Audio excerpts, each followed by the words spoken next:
Gosto muito do que estás a ouvir. A propósito, desculpa lá estar a interromper, mas já és cliente Iberdrola?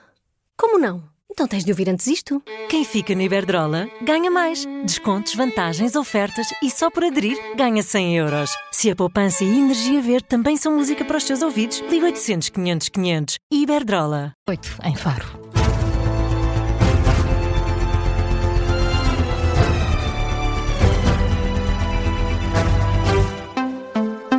Jornal das 7 com Carla Jorge de Carvalho. E afinal, Pedro de Lille continua a ser advogado de José Sócrates, mas num processo secundário da Operação Marquês. É uma informação confirmada pelo Observador.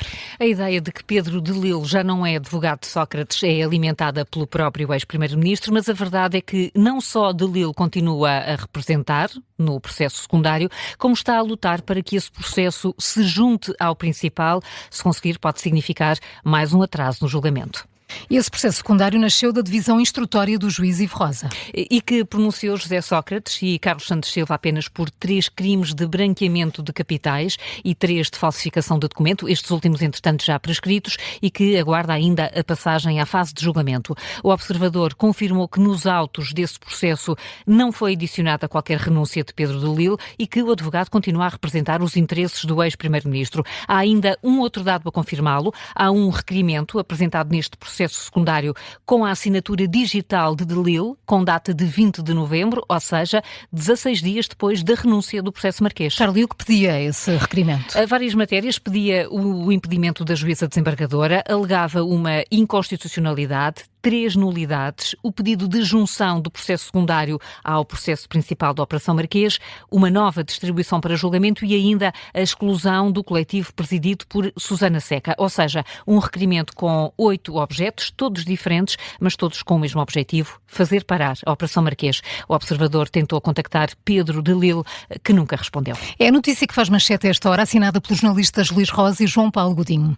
O Governo reúne-se hoje em Conselho de Ministros para aprovar matérias relacionadas com a defesa e a descentralização. Luís Montenegro prepara-se para criar 5 dirigentes regionais para a área da saúde. Serão vice-presidentes das CCDR, as Comissões de Coordenação e Desenvolvimento Regional, têm como função decidir sobre grandes obras e planeamentos locais de saúde pública. O Jornal de Notícias dá conta dessa iniciativa, fala de uma pequena revolução no planeamento regional. As ULS passam a tratar com o vice-presidente da CCDR e não com a direção executiva do SNS ou com a Direção-Geral da Saúde, como até agora. Na prática, serão os novos dirigentes a decidir, por exemplo, que hospitais ou centros de saúde precisam de obras ou a compra de equipamentos médicos. E o Conselho de Ministros vai também aprovar um plano de reforço da capacidade das Forças Armadas. É o que revela o Diário de Notícias. Trata-se do plano de compra de equipamentos no âmbito do novo instrumento financeiro da União Europeia, criado para fortalecer a defesa e a segurança dos Estados-membros.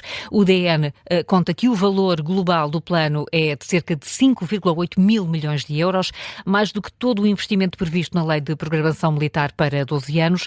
Portugal tem até ao fim do mês para submeter a proposta de financiamento a Bruxelas. José Luís Carneiro reforça que a viabilização do Orçamento do Estado evitou uma crise política. O secretário-geral do PS volta a explicar que a abstenção dos socialistas foi em nome do interesse nacional. Foi em entrevista ao canal Now, o secretário-geral do PS volta a sublinhar que se absteve para evitar uma nova ida às urnas. Como é evidente, a nossa decisão foi uma decisão de interesse nacional. Se hoje o Partido Socialista tivesse votado contra o orçamento, Marisa, nós estaríamos de novo a entrar numa crise política e estaríamos de novo a entrar num quadro pré-eleitoral para as eleições legislativas. Agora imagino o que é, com eleições presidenciais, sem condições de marcar eleições legislativas, porque o Presidente da República já não o pode fazer. Imagina o que é o prejuízo grave, o que seria o prejuízo grave para a execução do Plano de Recuperação e de Resiliência.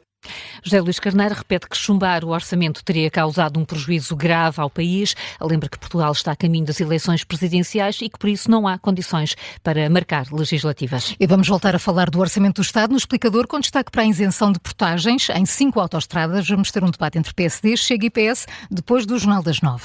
Os funcionários do Parlamento apresentaram uma queixa contra os deputados do Chega. Em causa estão comportamentos que afetam profundamente a dignidade, autoestima, saúde mental e integridade física dos dos trabalhadores. É o que consta da queixa formal que foi apresentada pelo Sindicato dos Trabalhadores em Funções Públicas e Sociais do Sul e Regiões Autónomas à Secretaria-Geral da Assembleia da República. Os funcionários do Parlamento dizem ser acusados pelos deputados do Chega de falta de neutralidade política e também de alterarem os diários da Assembleia da República com o único propósito de ocultar os apartes destinados ao Chega. De acordo com o Expresso, que teve acesso à queixa, o sindicato pede mesmo a aplicação de medidas que defendam os trabalhadores. E falamos agora das eleições presidenciais. Digam o que disserem as sondagens, Luís Marques Mendes acredita que vai chegar à segunda volta. É a reação do candidato apoiado pelo PSD à mais recente sondagem feita pelo ICS e ISCTE para SIC e o Expresso. Esta sondagem coloca Henrique Gouveia Melo e André Ventura na segunda volta das eleições. Marques Mendes aparece em terceiro lugar, ainda que a uma distância que é considerada como um empate técnico. Em entrevista à CMTV, o candidato desvaloriza os dados e mantém-se otimista. Esta sondagem, como as anteriores, deixou-me muito satisfeito e confortável. Porque assim, em fevereiro, quando avancei para a candidatura, sabe quantos pontos de atraso eu tinha em relação a Gouveia Melo? 21. Neste momento a diferença está em 2 pontos. Portanto, estamos no domínio de um empate técnico. 3 candidatos no domínio de um empate técnico. E, portanto, 2 deles vão passar à segunda volta. Um deles não passará. E eu acredito que eu passarei à segunda volta. Porquê? Porque eu tinha 21 pontos de atraso e tenho vindo sempre a recuperar. E, portanto, numa tendência de subida. Não é? E, portanto, estou satisfeito. Está satisfeito Marques Mendes, que lembra ainda que esta sondagem foi realizada antes de terem começado os debates televisivos. João Coutinho Figueiredo também reagiu a esta sondagem com indignação. O candidato apoiado pela Iniciativa Liberal questiona os dados do estudo. Aparece em quinto lugar, com apenas 5% das intenções de voto, atrás de António José Seguro, numa publicação nas redes sociais. Diz que isto só pode ser engano. Esta sondagem que acaba de sair na SIC e, se não me engano, no Expresso, é absolutamente inacreditável. Este resultado é inferior àquilo que eu tinha nas sondagens antes de anunciar a candidatura. E das duas, uma. Enganaram sem querer ou enganaram de propósito. Se enganaram sem querer, é grave, porque é incompetência. Não seria impossível, porque esta empresa de sondagens sempre subestimou os meus resultados. A 3 semanas do ato eleitoral das europeias deram menos de metade do resultado que efetivamente tive. E se é por um erro de propósito, pior ainda. É para quê? É para gerar aqui um clima de favorecimento de voto do lado de uma candidatura? Diga-me a vossa opinião. Isto é inacreditável. Coutinho Figueiredo, indignado com os dados desta sondagem, o estudo dá ainda 2% a António Filipe e a Catarina Martins. Jorge Pinto e Joana Amaral Dias não são referidos, uma vez que reuniram menos de 1% das intenções de voto. E ficaram em liberdade 10 dos arguidos da Operação Safra Justa. Os outros 7, incluindo o agente da PSP e um militar da GNR, continuam detidos e vão conhecer amanhã as medidas de coação. Os 17 arguidos, suspeitos de pertencerem a uma rede criminosa que explorava e escravizava centenas de imigrantes ilegais no Alentejo, foram ouvidos ontem no Campos de Justiça. 10 saíram em liberdade, apenas com termo de identidade e residência, e os outros 7 vão ficar a conhecer as medidas de coação amanhã. Para estes, o Ministério Público pede prisão preventiva, é o que explica o advogado Frederico Miguel Alves, que representa um dos detidos. O Ministério Público promoveu a medida de coação privativa da liberdade de prisão preventiva para um militar da GNR, um PSP e mais uns civis, e quanto aos outros arguidos promoveu outras medidas de coação que implicam a sua libertação imediata. No meu caso, eu tenho um cliente a quem foi promovida a prisão preventiva e saberemos a decisão sábado às 18 horas. O outro cliente foi libertado já. Ou será a qualquer momento. Portanto, agora só no sábado é que sabemos as medidas de coação finais para estes arguidos, porque os outros, seguramente privativa não será.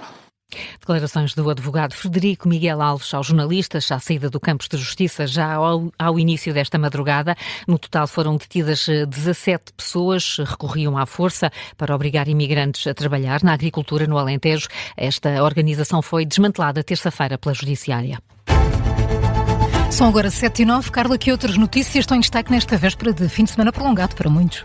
A Ministra da Administração Interna volta hoje a reunir-se com os sindicatos da PSP e associações da GNR. Em cima da mesa vai estar a assinatura do protocolo negocial e a apresentação da proposta inicial do Governo para a negociação laboral. Os sindicatos exigem medidas concretas sobre os salários. As reuniões arrancam às 10 da manhã, prolongam-se durante a tarde. Donald Trump avisa que as incursões terrestres na Venezuela vão começar muito em breve. Num discurso esta noite, noite. O presidente norte-americano promete que vai travar os traficantes de droga venezuelanos no terreno. Os contornos desta eventual ação militar ainda não são claros. Ontem, Nicolás Maduro proibiu várias companhias aéreas, incluindo a TAP, de voar para a Venezuela. Morreu um dos 2 militares da Guarda Nacional atingidos num tiroteio junto à Casa Branca. Era uma jovem de 20 anos, estava em estado grave no hospital. O outro militar continua em estado crítico. O suspeito do ataque é um cidadão afegão que colaborou com a CIA e com as tropas norte-americanas no Afeganistão.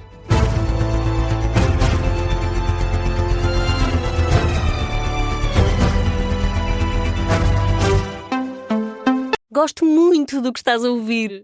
A propósito, desculpa lá estar a interromper, mas já és cliente Iberdrola?